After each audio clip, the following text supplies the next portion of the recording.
छोटा सा गांव था, पहाड़ों की गोद में बसा हुआ, जहां जिंदगी बहुत सीधी सादी और मेहनतकश थी। उस गांव में रहता था एक बुजुर्ग आदमी जिसका नाम था हाजी रहमत अली। लोग उन्हें हाजी साहब कहते थे। लंबी सफेद दाढ़ी, सिर पर टोपी, हमेशा नमाज में मशगूल और दिल में हर वक्त अल्लाह का नाम। लेकिन गांव वाले अब उन्हें कुछ खास पसंद नहीं करते थे। कभी जो रहमत अली गांव के सबसे इज्जतदार और अमीर आदमी थे, आज वही तानों और हिकारत का निशाना बन गए थे। लोग कहते थे, उनकी दौलत खत्म हो गई है बेटे, बाहर जाकर बस गए हैं, किसी को फुर्सत नहीं कि आकर देखें कि बूढ़ा बाप किस हाल में है। हर शुक्रवार की नमाज के बाद जब वो मस्जिद के बाहर बैठते तो लोग उनके पास से ऐसे गुजरते जैसे कोई बेकार चीज पड़ी हो। कोई सलाम नहीं करता, कोई बात नहीं करता, और अगर करते भी तो बस तंज कसते। एक दिन गांव की पंचायत में एक बड़ा फैसला होना था। किसी जमीन के बंटवारे को लेकर दो भाइयों का झगड़ा था। गांव के बड़े बुजुर्ग जमा हुए पंचायत में। रहमत अली भी चुपचाप एक कोने में बैठे रहे। जब एक भाई ने दूसरे पर इल्जाम लगाना शुरू किया तो रहमत अली खामोश नहीं रह सके। उन्होंने कहा, बेटा इंसाफ, अल्लाह का नाम लेकर करो, जुल्म करके कुछ नहीं मिलेगा।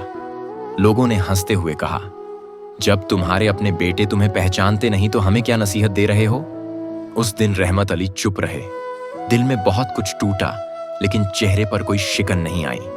सिर्फ ये बोले, इज्जत और जिल्लत सिर्फ अल्लाह के हाथ में है। तुम क्या जानो गांव के कुछ बच्चे जो उन्हें देखते हुए बड़े हुए थे, अब बड़े हो चुके थे।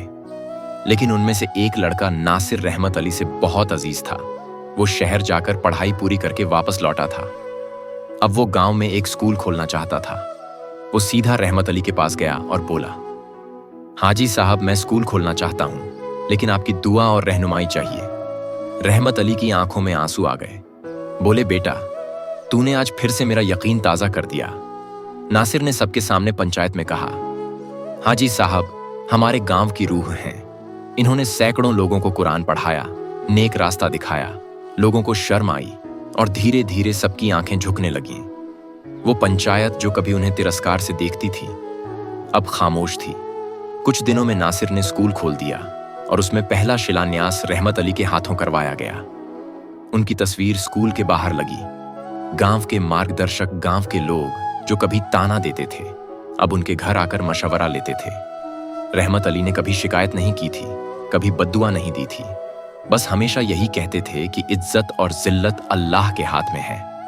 एक रात रहमत अली नमाज पढ़ते हुए इस दुनिया से रुखसत हो गए। उनकी जनाजे में पूरा गांव शामिल हुआ, यहां तक कि वो भी लोग आए जिन्होंने कभी उनसे मुंह मोड़ लिया था। जनाजे के बाद लोगों ने एक दूसरे से कहा कि हमने एक वली को खो दिया है। नासिर ने रहमत अली की सारी यादों को संजोकर एक किताब लिखी जिसका नाम था इज्जत का हकदार। इस किताब को पढ़कर सैकड़ों लोग रोए और सीखे कि दुनिया कितनी जल्दी बदलती है। अब हर साल रहमत अली की याद में गांव में एक सभा होती है जिसमें बच्चे नात पढ़ते हैं और लोग सीखते हैं कि इज्जत पैसे से नहीं, किरदार से मिलती है।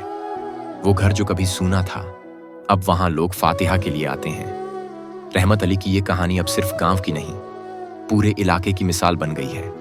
लोग अब भी कहते हैं कि अल्लाह जिसे चाहे इज्जत दे और जिसे चाहे जिल्लत दे, क्योंकि वही है जो दिलों के हाल जानता है।